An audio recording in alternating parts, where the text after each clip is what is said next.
You know, at first it was very touchy subject. You know, it was like nobody wanted to talk about what happened. Nobody wanted to remember it. But at the same token, the one thing that killed the town is now keeping the town alive. There's a town of about 5,000 at the time, had over 52 retail stores, main stop between here and Chicago on the train line. So, you know, right after the murders, the Hank Horton, the town constable, would put things in the paper saying, you know, the killer is still on the loose, I could be next, you could be next, lock up your kids, and created this mass hysteria where people started moving away. Now, you see what Villisca is now. It's just kind of teetering. There's not a lot of jobs. But with this, it brings people to town. They spend their money in town. They eat. They go to the gas station. So, you know, you guys wouldn't be here right now. Exactly. And now, and that's what I was getting. And now with 100 years, yep. You know, it's more, I guess I don't want to say, it's you got to open up its history. It becomes history at some point. It's exactly. Like the Titanic's 100 years old, and that was a sense of, but history's never good. You know, it's just like the Titanic and Gettysburg and Ford's Theater, all tragic places, but people are curious about it. And with all I mean, you go to Gettysburg now, it's all ghost stories. You don't hear anything on the Civil War, you know, so it's just what it is. Like, you know, even if you're open to the idea at all, this is the perfect recipe, you know, and I hate to say that, and I don't mean it as being a good thing, but you have 8 people murdered, 6 of them being kids, 2 adults. You have that unfinished business. The killer was never found. You know, if there is such a thing, this is the perfect recipe for it. All right. Well, let's kind of walk us through the story. I mean, I've done the reading, but I'd love to hear it from someone who knows better than I do. Basically, June 9th, 1912, the town had a church service.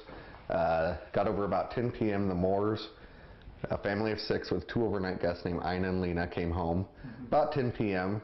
The next day, Mary Peckham, the neighbor, noticed all the shades are pulled, nobody's answering their doors, nobody's out doing anything.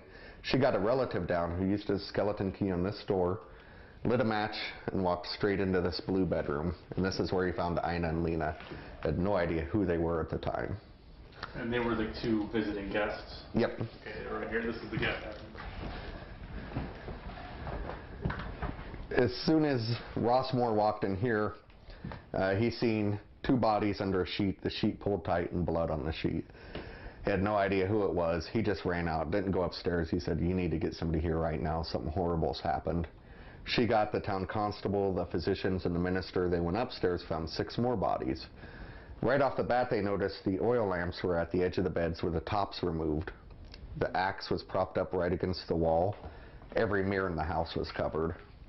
And in this room sat a large slab of raw bacon, which is pretty odd. Around 9 a.m., the mother of these 2 phones the operator, and she said, I'd like to ring the Moore house to see where my kids are. She says, well, I can't do that, ma'am. Everybody was killed there. So that's how the mom found out. Lost an infant son due to the stress. Within minutes, you had about 200 townspeople crowding the house.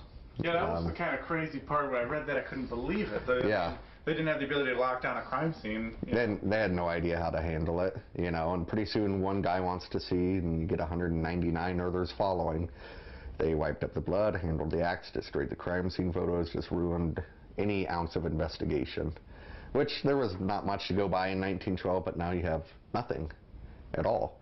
So the detectives were relying on questioning townspeople, and they did this for 5 years, and, you know, had some credible suspects, some outrageous suspects. 100 years later, we still have no idea what happened. So somebody comes in the house, we get the sheriff comes down or whatever, you know, to say, all right, there's something terrible's going to happen here. What's the sheriff do? He goes upstairs and sees the rest of the bodies? Or? Yeah, they go up, they inspect the rest of the bodies. They go out, you know, and this crowd forms pretty immediately. Ross Moore came down, seen the crowd, and said, you know, why don't you do something about this? And that's when he deputized a few people. They made a perimeter of like barbed wire and tried to keep everybody out, but at that time it had been way too late. Way too late. And that's when they phoned investigators. And yeah, and this, how I'd destroy this place. I mean, it just feels a little. Because they've done a tremendous job of restoring, I mean, bringing it back to its old character, without a doubt. How much of the obviously a lot of this has been done, but is some of the stuff actually still somewhat original? I mean, are these still the same floors? Yeah, the floors were the frames, stuff like that. Most everything in here is period pieces, but sat exactly where it was according to the coroner's report. Really? Oh, so you did reorganize everything? Yep. The beds are where the beds were. The bird nests are where they were. That was something the parents collected with the kids for fun. And how about upstairs? Can we take a peek up absolutely. there?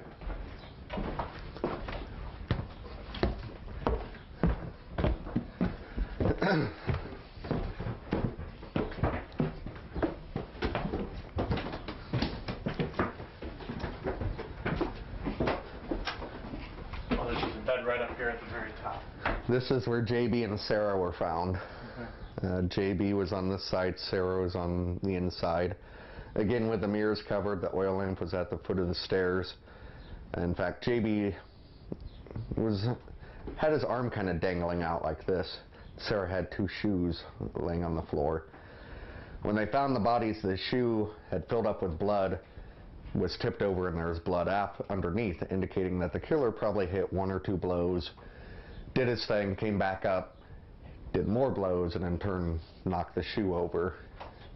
Okay. So so there was a small slight of, I mean, there was some kind of struggle that must have ensued, but not a huge one, because... The only one that had a defensive wound was one of the Stillinger girls. Well, I guess if you're asleep, too, and you get 1 shot from an axe, that's that. Yeah, and I've talked to forensics guys and everything else, and they've all agreed, you know, if you cinch up towards the head of the axe and just 1 or 2 quick blows to render them incapacitated, and then come back, I mean, they were hit 15 plus times each. Everybody in the house. Everybody.